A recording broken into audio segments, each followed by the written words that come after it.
ಈ ಭೂಮಿಯನ್ನ ತಲಾಂತರದಿಂದ ಸಾಗುವಳಿ ಮಾಡ್ಕೊಂತ ಬಂದವಿ.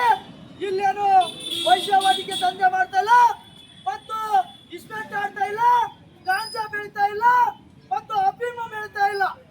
ನಾವು ಬೆಳೀತಾ ಇರೋದು ಈ ದೇಶಕ್ಕೆ ಅನ್ನ ಹಾಕುವಂತ ಬೆಳೆ ಬೆಳೀತಾ ಇದ್ದೀವಿ ಅಂತ ಹೇಳಿ ಇವತ್ತು ರೈತರು ಅಲ್ಲಿ ಪ್ರತಿಭಟನೆ ಮಾಡಿದ್ರು. ಅದನ್ನು ಲೆಕ್ಕಿಸದ ಅಧಿಕಾರಿಗಳು ಸಾಕಷ್ಟು ದೌರ್ಜನ್ಯಗಳನ್ನ ನಾವು ಇವತ್ತಿನ ದಿವಸ ಖಂಡನೆ ಮಾಡ್ತಾ ಇದ್ದೇವೆ. ಕೂಡಲೇ ನಮ್ಮ ತಾಲೂಕಿನ ದಂಡಾಧಿಕಾರಿಗಳು ಆ ಅರಣ್ಯ ಇಲಾಖೆಯನ್ನ ಕರೆಸಿ ನಮ್ಮ ರೈತರಿಗೆ ಆದಂತ ಸಮಸ್ಯೆಗಳನ್ನ ಬಗೆಹರಿಸಿ, ಈಗೇನು ಕೀಳ್ದಳ್ಳಿ ಗ್ರಾಮದಲ್ಲಿ ಪಟ್ಟಗಳು ರೆಡಿ ಅದಾವು, ಪಟ್ಟಗಳನ್ನ ಕೊಡಬೇಕು.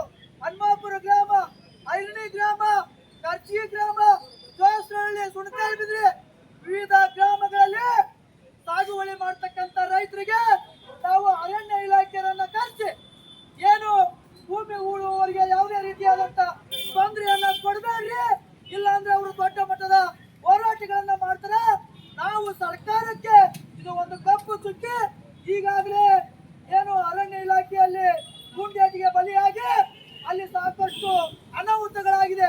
ಈಗಾಗಲೇ ಪ್ರತಿಭಟನೆಗಳನ್ನ ಮಾಡ್ತಾ ಇದ್ರ ಆ ಒಂದು ಸಂದರ್ಭ ಇಲ್ಲಿ ಶಾಂತಿಯುತವಾಗಿರ್ತಕ್ಕಂಥ ರಾಣೆಬೆನ್ನೂರು ಇದು ಅಶಾಂತಿಯನ್ನ ಉಂಟು ಮಾಡಬಾರ್ರಿ, ಶಾಂತಿಯನ್ನ ಉಂಟು ಮಾಡಿ ನಮ್ಮ ರೈತರಿಗೆ ಏನು ಬೆಳಿಲಿಕ್ಕೆ ನೀವು ಭೂಮಿಯನ್ನ ಬಿಡಬೇಕು ಅಂತ ಹೇಳಿ ಇವತ್ತು ನಾವು ಮನವಿಯನ್ನ ಒಳ್ಳಿಕ್ಕೆ ಬಂದಿದ್ದೇವೆ.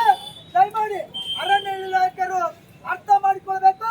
ನೀವು ನಮ್ಮವರೇ, ನಮ್ಮ ಕುಟುಂಬದವರೇ, ಆದ್ರೆ ಇವತ್ತು ತಾವುಗಳು ಅರ್ಥ ಮಾಡಿಕೊಳ್ಳಬೇಕು.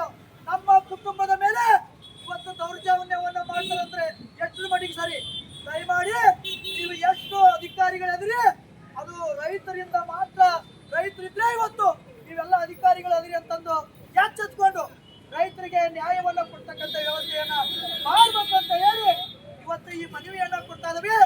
ನಾವು ಅಧಿಕಾರಿಗಳು ಈ ಮನವಿಯನ್ನ ಸ್ವೀಕರಿಸಿ 24/8/2025 ಒಳಗೆ ತಾವು ಸಭೆಯನ್ನ ಕರೆದು ರೈತರಿಗೆ ಸ್ಪಂದನ ಮಾಡಿ ನ್ಯಾಯವನ್ನ ಕೊಡ್ತಕ್ಕಂಥ ವ್ಯವಸ್ಥೆ ಆಗ್ಬೇಕು.